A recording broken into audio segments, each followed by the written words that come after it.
We're back on a Monday night, everybody. A great open line as we talk about international adoption with Julie Bolles, the International Adoption Coordinator from Catholic Charities, but also two people who know a little bit about adopting and kind of on the extreme end of it. Mike and Haley Jones are here. They're from Franklin. They've been on the newscast before, and a lot of different newscasts, really not just here but all around the country, kind of chronicling their 3 years of trying to adopt 8 siblings from Sierra Leone, 1 girl and 7 boys. And they have written a book, At Any Cost. It's Overcoming Every Obstacle to Bring Our Children Home. Great book, just out for a couple of weeks now, right? Available everywhere at your bookstore, Barnes and Noble, Walmart, Target, Amazon, yep, everywhere. So check it out. And in the book, I know you really talk a lot about your faith and how important that's been to you. You had to lean on that. And do you have local clergy also, and just a great support group? I mean, I remember the visuals, I believe, the day you brought him home, and it was a big celebration. A lot of people supporting you and helping you out, right? Yeah, we had a lot of people walk the road with us, and so just a great support group with family and friends and church members. And so they just were there all along every step. 8, so all of a sudden you go from a family of 4 to a family of 12, and I want to talk a little bit about adjustments and, you know, how you obviously did you move into a new home, or did you expand your home? No, we were just blessed that we had a ranch house that had a basement, and we're able to go through the county process and do some remodeling and just configure it and make it work. So yeah, make what we have work. You mentioned the visiting of Sierra Leone back and forth. At what point did these kids know, yes, you two want us, and you know, because you don't want to tell them too soon. Yes, that's unless you know it's going to happen. You don't want to break their hearts. Yes. Tell me a little bit about that process. It was probably closer to more of halfway in between the process before we told them. But going back since they've been home and talking to them, and our oldest, he'll tell you he knew from the very first visit that we came. He just said there was just a piece about it, and he knew. And they've always called us Mom and Dad. I think it was probably because we were the family that we were there and we were supporting and sponsoring all 8 of them together. And so I think it just gave them clues to them. So they all say, oh, we always knew. So. Did anyone along the way, maybe in Sierra Leone, or adoption officials, or even your friends and family say, wait a minute, what are you thinking? Yes, you know? many along the way. People here just, you know, everybody, that's crazy, y'all are nuts. How are you going to do that? And again, like you said, it was just faith, and we'd have to kind of answer, we're not sure how everything's going to work out, but we know this is what we're supposed to do, and we've got to stay this course, and we'll just see how God works it out. And then as far as in Sierra Leone, we heard kind of constant no's pretty much the whole way through. Really? Yes. That it's not going to happen. It's too many children. Just kind of all sorts of different things. But we knew what we were called to do, so we were going to stick with it, and we were going to fight for all of them. No real formal adoption process in Sierra Leone. I mean, tell us a little bit about the bureaucracy and the challenges and the major hurdles that you had to overcome over there. Yeah, when we first started the process with Rhori, the country was closed for adoptions. And so we knew what God had called us to do, but how do we get over that first hill? And so we had to work through that process with a few other families and government officials, and Parliament at the time was considering some new rules to enact. And so we had 3 different lawyers at the time throughout the whole process. And just being a third world country, you would have different political folks that you're dealing with in and out of office. And so, like Haley said before, you would just start over back at square one. And so we might take 2 steps forward and 15 back. And so there was a lot of ups and downs, and it was just an emotional roller coaster for us. Is that typical in some cases? In some cases, yes. And Sierra Leone is working very hard about streamlining their adoption process. I think there's been great improvement since Mike and Haley went through that process that we're seeing.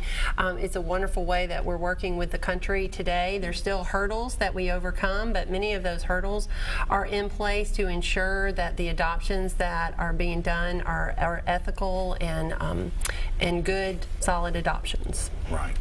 737+ folks, if you would like to call in with your questions or comments for Mike and Haley, or also for Julie, great opportunity for you to join in the discussion. So let's go to your two biological children. How did you bring them into the fold? They're younger, and explain to them what was happening. And did you get to take them to Sierra Leone to meet at some point, or?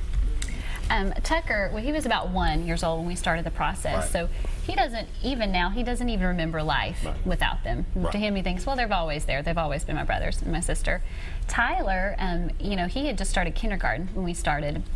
And when we were talking about adoption, we just kind of first started off just praying with him at night when we put him in bed, that just God would just show us what to do. So he just got to be a part of those prayers. And once we knew it was these 8 children, when I was not in country traveling over there, we got to Skype with them every weekend. So that's just kind of another amazing thing that the organization did.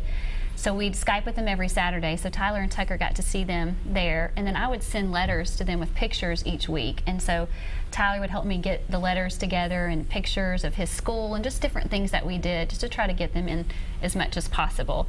They did not end up traveling with me just because I never knew how long I would be gone, whether it was weeks or months. We just didn't know. So when you brought the kids back here to Franklin, that was the first time they got to meet? In person, yes. Well, how exciting is that? Yes. Nervous, excited, just the whole bit, right? Yeah, they actually went to school that day, and Tucker stayed with my mom, and I was at work for most of the day. But you know, I took off work early, and we got the house all ready for Mom and everybody to show up, and so just a little bit of anticipation there at the airport. But it was a lot of great excitement and happy tears. And at the time, the kids aged in what was the age range? At the time, well, see, they're 6 to 17 now, so it would have been 2 years before that. Yeah, so yeah, 4 to 15. 4 to 15 years old. Wow. What do you do for a living? I work for Mill Crofton. It's a water utility there in Franklin. Okay. So all of a sudden, this changes the whole budget dynamic, doesn't it, Dad? Yeah. And Mom Yes. as well. Yes. How do you get over that hurdle? I know initially you had a lot of friends and family supporting you. Yeah, and we're a young couple. I mean, it's not been an easy road.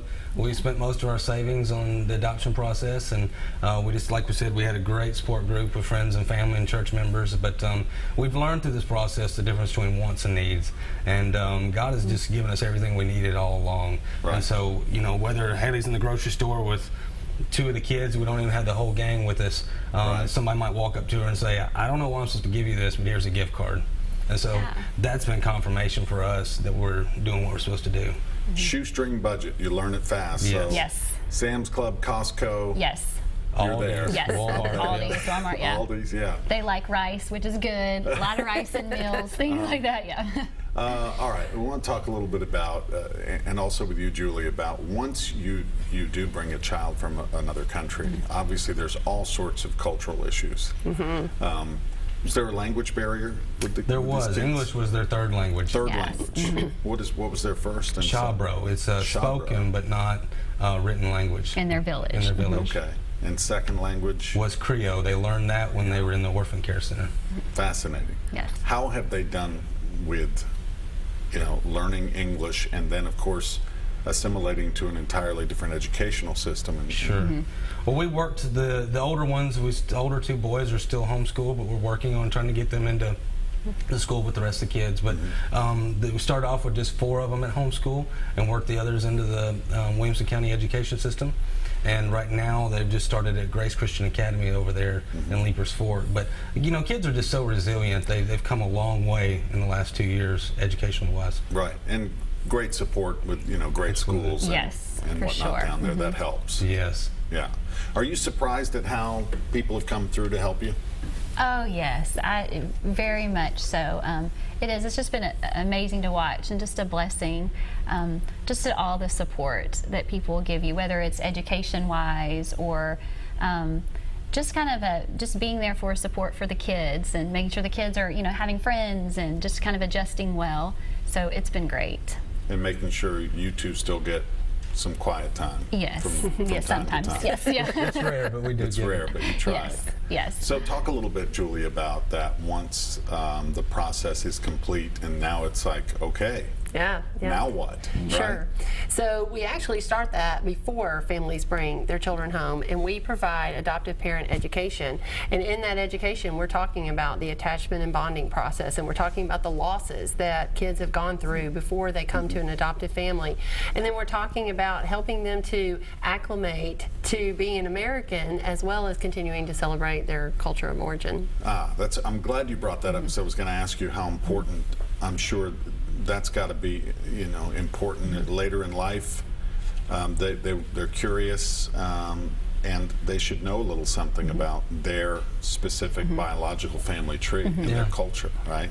Yeah. Like this past weekend on Saturday, they were at a Skype with their mother and their uncle at the orphan care center. They came into the capital city there in Sierra Leone and were able to talk with them. And so Michael oftentimes he's the oldest, 17-year-old now, and he'll often tell them stories about their village, and it's very important to us to keep that going. Haley will write down the words in Shabro that he remembers, and they'll try to talk about it just so that they don't forget where they come from.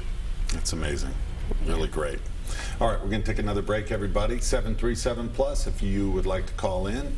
Got a great discussion going. We're going to talk more about this book and more about international adoption. If you might be interested, stay with us.